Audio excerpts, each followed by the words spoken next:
Hi guys, welcome back to a new episode of How to Login. Today in this video, I'm going to show you how you can change your name on Polkawallet. Keep watching the video till the end. To change your name on Polkawallet, firstly go ahead and launch open your Polkawallet application. The home page of Polkawallet will appear on the screen.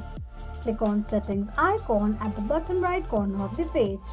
You will end up on the settings page of Polkawallet.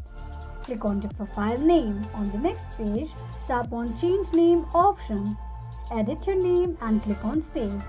This is how you can change name on Polkawallet application quickly and easily just in few steps. If you have any thoughts or queries, let us know in the comment section. Don't forget to subscribe to our channel. Also press the notification bell icon so that YouTube will notify you whenever we post a new video. I hope this video was helpful to you. Thank you so much for watching.